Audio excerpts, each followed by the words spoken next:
Salut tout le monde, ravi de vous voir encore une fois avec une autre activité de lecture et langue intégrée avec notre roman Le dernier jour d'un condamné de Victor Hugo. Notre chapitre aujourd'hui c'est le chapitre 13 et étudions le passage tout d'abord avant de commencer notre analyse. Alors le narrateur se trouve toujours dans son cachot à Bicêtre. Il est effrayé par les graffitis et les écrits sur son mur. Il décide de les lire ou bien de lire ces écrits des morts. Alors voilà la situation ou bien les événements qui précèdent ce chapitre. Alors retournons à notre extrait. Donc le narrateur, comme nous avons déjà vu, il utilise ou bien il a commencé par une phrase en utilisant la première personne du singulier, j'ai vu, ces jours passés.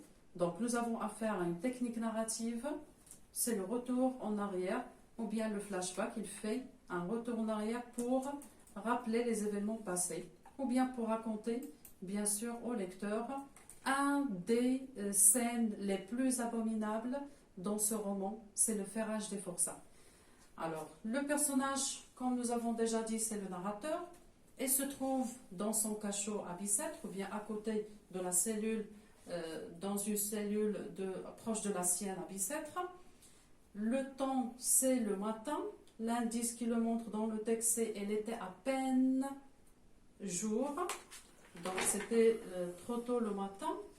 Donc, de quoi s'agit-il? Il s'agit d'une chose hideuse. Il s'agit du ferrage des forçats. Alors, ferrage des forçats, c'est le fait de mettre des menottes ou bien les chaînes aux forçats, ceux qui vont travailler aux travaux forcés. Donc, il s'agit d'un récit détaillé d'un événement. Cet événement représente un temps fort de l'action dans ce roman. Alors, comme vous voyez, le début de la scène est de type descriptif. Alors, quels sont les indices qui nous montrent qu'il s'agit d'un type descriptif?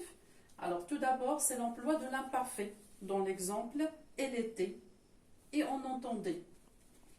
La description est essentiellement auditive. Qui dit auditive, dit la sensation de l'ouïe, ou bien la sensation auditive.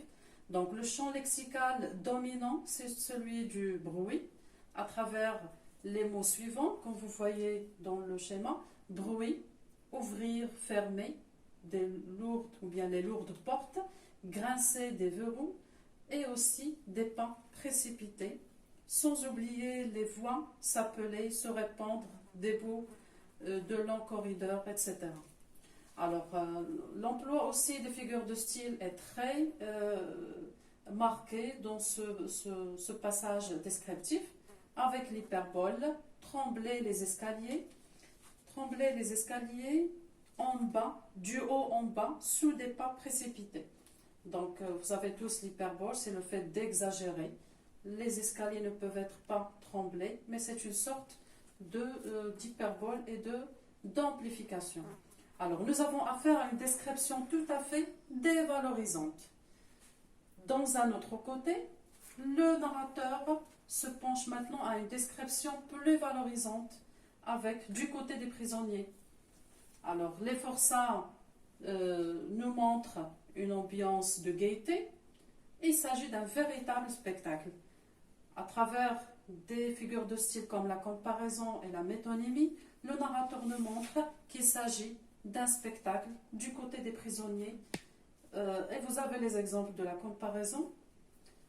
Des forçats en punition étaient plus gais qu'à l'ordinaire. Plus que montre la supériorité. Ils sont plus gais, ils sont plus heureux qu'à l'ordinaire. La métonymie, avec tout Bicêtre, semblait rire, chanter, courir, danser. Et nous avons, dans cette métonymie, nous avons aussi une énumération. Alors, tout Bicêtre, montré ici, tous les habitants du Bicêtre, métonymie comme nous avons déjà expliqué. Donc, une description dévalorisante se mêle à une autre qui est tout à fait valorisante. Le narrateur passe ensuite à parler de soi-même ou bien de son attitude au milieu de ce bruit, en utilisant ou bien en employant l'antithèse, moi seul, muet dans ce vacarme. Le mot muet et vacarme sont antithétiques, ils sont contradictoires. Donc, si on vous demande de relever une antithèse qui montre l'attitude du condamné au milieu de ce bruit, alors voici l'exemple propice. Seul, muet, dans ce vacarme. Alors, après, le narrateur fait ou bien mêle ce type descriptif à un retour aussi à un autre type qui est le type narratif à travers la phrase un geôlier passa. Un geôlier passa, le passé simple montre le retour à la narration et au récit. Donc je m'hasardais à l'appeler et à lui demander si c'était fait dans la prison. Donc le narrateur, elle est perdu. Est-ce qu'il s'agit vraiment du fait ou encore elle est en train de rêver? Donc fait si l'on veut. Alors il y a une sorte de dialogue entre le narrateur et aussi ce geôlier. Donc la réponse était tout à fait ironique car le narrateur ou bien le geôlier va exprimer le contraire de ce qu'il pense. Vous voulez voir, cela vous amusera. Donc, est-ce qu'on peut s'amuser en regardant le ferrage des forçats? Il n'y a rien d'amusant dans cette scène. Donc, nous avons affaire à l'antiphrase. Donc, le temps dominant dans cette discussion entre le gardien et le narrateur, il s'agit d'un temps plutôt satirique, ironique aussi. L'emploi de la comparaison aussi. Vous serez seul dans votre loge comme le roi. Loge, c'est un mot qui renvoie au théâtre. Le roi, c'est aussi la même chose. Alors, la visée ici de cette ironie, vous voyez, nous avons fait, ou bien nous avons marqué la définition de l'ironie, c'est exprimer le contraire de ce qu'on pense, car rien d'amusant dans cette scène hideuse, dans cette scène horrible. La visée, ou bien l'effet de cette ironie, c'est de critiquer et de dénoncer ces pratiques barbares, ou bien ces pratiques atroces du côté des prisonniers. Alors, retournons maintenant à la deuxième partie, ou bien le deuxième axe. Nous avons affaire au retour, toujours au texte descriptif, ou bien au type descriptif à travers la description du spectacle. Donc, cette description se porte sur 3 éléments. Tout d'abord, le cadre, c'est-à-dire le lieu. Et là, il nous a décrit le lieu d'une manière très détaillée. Donc, nous avons affaire à une pause descriptive. Puis, il passe à décrire les spectateurs, puis le spectacle vu par le narrateur. Alors, commençons tout d'abord par la description du cadre. Alors, la description du décor, la cour. Donc, la cour, si on retourne au texte, elle est très détaillée. Le narrateur a oublié automatiquement l'idée de la mort obsessionnelle dans sa tête. C'est une façon de s'échapper, bien sûr, de la condamnation, ou bien de rappeler aussi tout ce qui est argumentatif dans le texte. La fenêtre donnait sur une cour carrée assez vaste et autour de laquelle se levait des 4 côtés comme une muraille. Donc l'utilisation de la comparaison comme une muraille, sans oublier aussi les caractérisants, les adjectifs, les compléments de nom, les participes passés, tous ces procédés sont présents dans le texte narratif. Nous avons aussi l'hyperbole, rien de plus dégradé, rien de plus nu, rien de plus misérable que. Voilà, donc la description est tout à fait dévalorisante, qui se dégage bien sûr, qui dégage une impression d'enfermement et de dégradation. Alors la deuxième partie de la description penche sur les spectateurs. Les spectateurs, ce sont ceux qui regardent la cérémonie ou bien le spectacle des forçats. Les prisonniers et bien sûr quelques curieux qui venus de Paris. Alors il s'agit d'un portrait tout à fait dévalorisant de ces spectateurs. Foule de visages maigres et blêmes. La comparaison aussi, pressés les uns contre les autres comme les pierres d'un mur. La métaphore aussi, c'est parmi les figures aussi utilisées pour décrire les spectateurs, au soupiro du purgatoire qui donne sur l'enfer, Purgatoire, c'est le lieu où on subisse les différents, bien sûr, manières de revenir ou bien de devenir plus pur. C'est purger les défauts. Alors, revenons maintenant au spectacle. Alors, le spectacle vu par le narrateur. Donc, le narrateur, il retourne bien sûr à la narration à travers la phrase, bien l'expression midi sonna. Nous avons l'emploi du passé simple à travers sonna et aussi brusquement, l'adjectif.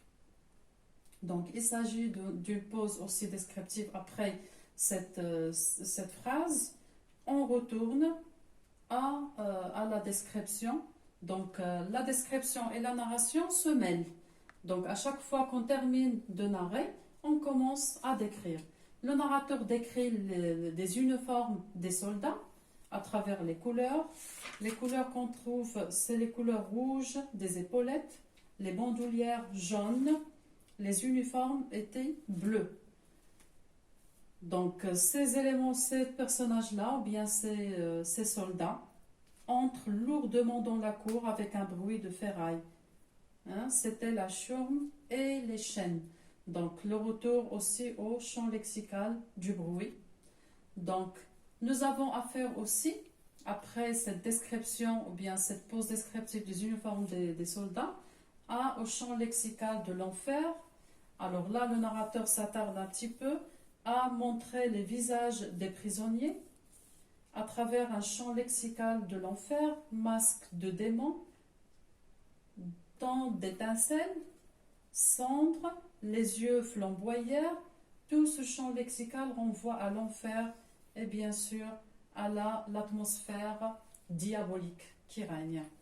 Donc nous avons affaire dans tout ce passage, mes chers élèves, à une tonalité tout à fait pathétique qui rend le narrateur, bien sûr, un narrateur qui a une pitié de ses forçats, et aussi elle avait peur d'eux en même temps. À la fin, il va s'évanouir à cause de voir toute cette scène hideuse et horrible. Donc, synthèse.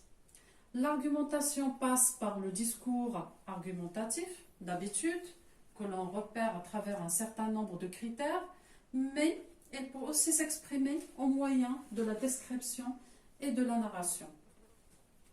Cette narration qui servira parfois à illustrer une scène ou parfois à suggérer une leçon de morale. Donc, le rythme de la narration précipité à travers la sommaire et aussi l'ellipse, ou encore lent à travers la pause ou bien la scène. Donc, les temps verbaux aussi, la longueur des phrases, la progression soulignent certains éléments ou thèmes du récit. Donc, la description aussi nous permet de renforcer la critique d'un lieu ou d'un personnage ou d'une thématique. Ces caractérisants utilisés par le narrateur permettent également et essentiellement, ils permettent au lecteur de saisir l'opinion du narrateur ainsi que les termes péjoratifs. Le lexique dévalorisant souligne les défauts des personnages, les défauts de l'idée ou bien de l'esprit des gens, et les figures de style frappent l'imagination. Voilà mes chers élèves notre extrait d'aujourd'hui et on se verra avec une autre activité.